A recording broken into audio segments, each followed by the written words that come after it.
여러분들은 성경을 왜 읽으십니까? 성경을 읽으실 때 무엇을 기대하시며 읽으십니까? 아브라함 이야기를 읽으면서 혹시 내가, 그리고 내 남편이, 내 자녀들이 이 아브라함처럼 되기를 바라십니까? 모세는 어떻습니까? 출애굽기를 읽으시면서 내 자녀가 모세처럼 되었으면 좋겠다 라고 생각하십니까? 또 다윗은 어떻습니까? 사무엘하를 읽으면서 우리 가족들이 다윗과 같은 인생을 살았으면 얼마나 좋을까 라고 이렇게 생각하십니까? 저는 이 자리에서 분명하게 여러분들에게 말씀드리고 싶습니다. 부디 여러분들이나 여러분들의 자녀들이 아브라함처럼, 그리고 모세처럼, 그리고 다윗처럼 되지 않기를 소망합니다. 우리가 이들처럼 된다면 정말 큰 일일 것입니다. 아브라함은요, 75세의 나이에 어디로 가야 할지도 모르고 여행을 떠납니다. 심지어 애굽에서는요, 자신이 죽을까봐 두려워서 자기 아내를 자기 누이라고 속이기까지 합니다. 하나님께서 내가 너를 축복해 주겠다라고 하는 막연한 기대감을 가지고 25년 동안을 기다리며 99세 때까지가 될 때까지 자식 없이 살아가는 비운의 주인공이 되었습니다. 모세는 어떻습니까? 왕국에서 편안한 삶을 살 수 있음에도 불구하고 히브리 사람을 구원하고 싶어서 애굽 병사 2명을 죽이면서 쿠데타를 일으켰는데 결국 아무도 이스라엘 사람들이 그를 추종하지 않습니다. 결국 모세는요, 왕자의 삶을 버리고 광야로 도망쳐서 미디안 광야에서 40년 동안 살아야 하는 비운의 남자가 되었습니다. 결국 하나님의 부르심을 받고 이스라엘 백성을 출애굽을 시킨 모세는요, 원망과 불평하는 백성들과 항상 마주대해야 했습니다. 이 백성들은요, 심지어 하나님까지 거부하고 모세를 죽이려고까지 한 그런 아주 죄악된 인간들이었습니다. 결국 하나님이 약속하신 가나안 땅을 앞에 두고 그는 가나안 땅을 밟지도 못하고 그만 그 앞에서 마지막 최후를 맞이하게 됩니다. 얼마나 불행한 사람입니까? 마지막으로 다윗은 어떻습니까, 여러분?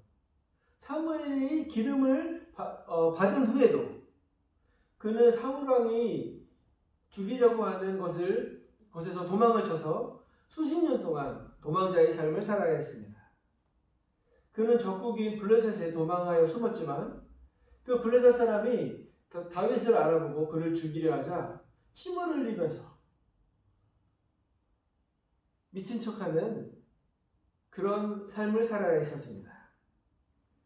그는 결국 왕이 되어서 잠깐 편안한 삶을 살긴 했지만 결국 자기 아들이 압살롬이 자기를 배반하고 쿠데타를 일으켜서 아들을 피해서 도망해야 하는 또 도망자의 삶을 살았습니다. 그리고 결국 자기 아들의 죽음을 봐야 하는 그런 비운의 왕이 되었습니다. 다윗은요, 성전을 짓고 싶은 욕망이 너무나 강했습니다. 그런데 하나님께서는 그것마저 다윗에게 허락하지 않으셨습니다. 그리고 결국 자기 아들인 솔로몬의 때에야 그 성전이 건축하게 된 것입니다.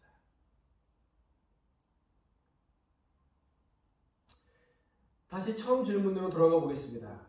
우리는 왜 성경을 읽는 것입니까?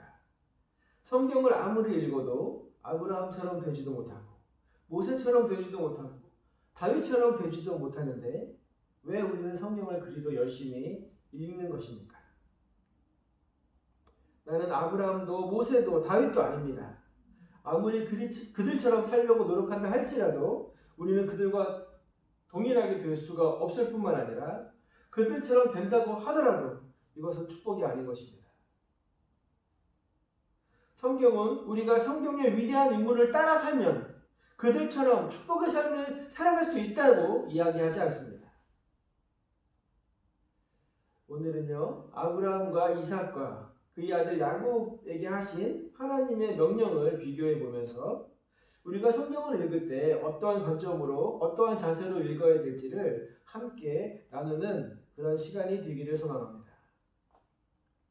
먼저 창세기 12장 1절과 2절을 보겠습니다. 여호와께서 아브라함에게 이르시되 너는 너희 고향과 친척과 아비 집을 떠나 내가 네게 보여줄 땅으로 가라. 내가 너로 큰 민족을 이루고 내게 복을 주어 내 이름을 창대하게 하리니 너는 복이 될지라. 하나님께서 아브라함에게 하신 명령은요, 떠나라라는 것입니다. 많은 분들이 마치 이 말씀이 자신에게 주는 말씀인 것처럼 느끼고 열심히 땅밟기를 하며 기도합니다. 심지어 대학생들은요, 선교여행을 떠날 때 목적지를 두지 않고 그냥 기도만 하고서 떠나는 일들이 있습니다. 한때의 경험으로는 좋은 일이겠지만 평생토록 이렇게 살아간다면 얼마나 불안한 삶이 되겠습니까? 그런데 하나님께서는요, 아브라함의 아들인 이삭에게는 또 다른 명령을 하십니다. 창세기 26장 2절을 함께 보겠습니다. 여호와께서 이삭에게 나타나 이르시되 애굽으로 내려가지 말고 내가 네게 지시하는 땅에 거주하라. 아브라함에게는 떠나라고 말씀하시는 하나님께서 그의 아들 이삭에게는 떠나지 말고 머물러라 라고 이렇게 말씀하고 계십니다. 우리는 성경을 읽을 때 어떠한 명령에 순종해야 하는 것일까요?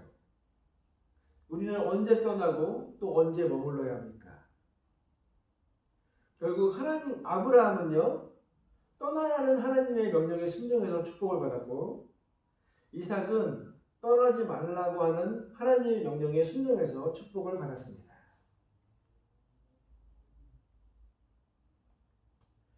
야곱에게 하신 말씀도 한번 볼까요? 하나님께서는 야곱에게 어떠한 명령을 하셨을까요? 창세기 31장 3절 말씀을 읽어보겠습니다.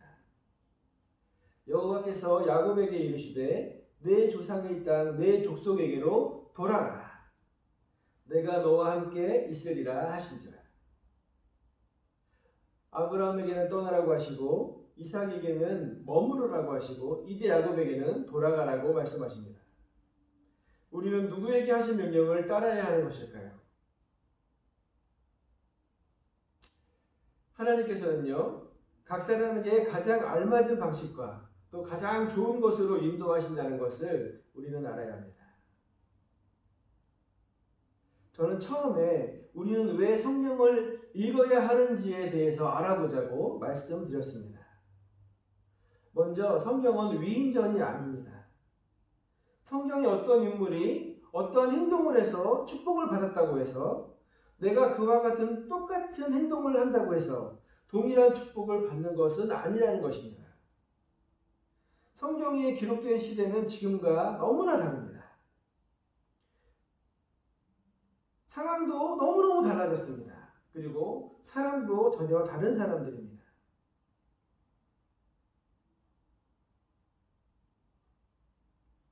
(3500년) 전에 있었던 일을 지금 적용한다는 것은 전혀 불가능한 일일 것입니다. 저는 우리 아이들에게 이따금씩 제가 어렸을 때, 제가 우리 딸 만났을 때 이야기를 들려주곤 합니다. 제 딸이 그 얘기를 잘 들을까요? 전혀 들으려고 하지 않습니다. 세대 차이 난다고 얘기하지 말라고 합니다. 불과 35년, 30년 전에 이야기를 해준 것임에도 불구하고 우리 딸의 상황과는 너무나 맞지 않는 것입니다.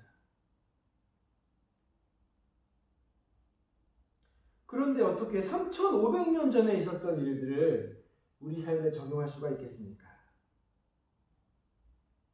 그런데요, 그럼에도 불구하고 우리가 성경을 읽는 이유,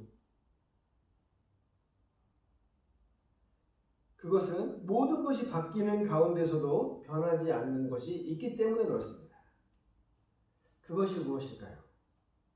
인물도 변하고 상황도 변하고 시대도 변하고 모든 것이 변했는데 3500년 전에도 있었고 예수님이 이 땅에 오신 2000년 전에도 있었고, 제가 어린 시절인 30년, 35년 전에도 있었고, 지금 이 순간에도 있는 것. 그것은 바로 신실하신 하나님이십니다. 신실하신 하나님께서 계시기에 우리는 성경을 열심히 읽을 수 있는 것입니다. 비록 아브라함처럼은 아니라 할지라도, 모세처럼은 아니지만, 다윗처럼은 아니지만 그들을 가장 좋은 것으로 축복해 주신 하나님께서 지금 성경 말씀을 읽으며 순종하는 우리들에게 가장 좋은 것으로 채워주실 것이라는 믿음이 있기 때문에 우리는 오늘도 성경을 읽으며 그 말씀대로 순종하려 하는 것입니다. 사랑하는 왕성교회 성도 여러분, 하나님의 신실하심을 믿고 살아가시는 우리의 인생이 되기를 소망드립니다. 지금 우리의 삶이 조금 힘들고 어렵다 할지라도 하나님께서는 나보다 나를 더 잘 아시고 나의 문제의 해결책을 나보다 더 잘 아시는 분이시기 때문에 우리는 하나님 앞에, 신실하신 하나님 앞에 무릎을 꿇어야 합니다. 우리가 하나님 앞에서 할 일은 과거에도 계셨고 지금도 계시고 세상 끝날까지 동일하게 지키실 하나님 아버지의 신실하심을 믿고 나아가는 것입니다. 그럴 때 하나님께서는 우리에게 가장 좋고 최선의 길로 인도해 주실 것입니다. 기도하겠습니다.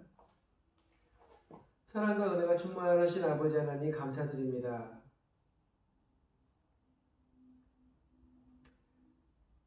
성경의 위대한 인물들을 인도해 주신 아버지 하나님이 계셨기에 우리가 그 말씀을 읽어나가며 신실하신 하나님을 바라보게 됩니다. 주님, 오늘 말씀을 통하여서 과거에도 계시고 지금도 동일하게 역사하고 계신 하나님을 만날 수 있도록 도와주시고 역사하여 주시옵소서. 그리하여서 나보다 나를 더 사랑하시고 나보다 나를 더 잘 아시는 하나님의 충만한 은혜 가운데 우리가 거하게 하시고 주님께 온전히 신뢰하며 믿음을 가지고 나아갈 수 있는 그런 귀한 성교회 성도들 될 수 있도록 이끌어 주시옵소서.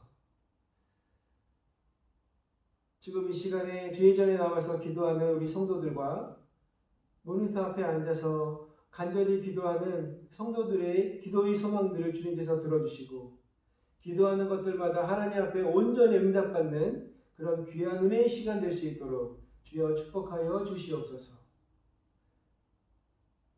사랑이 많으신 예수 그리스도 이름으로 기도합나이다. 아멘.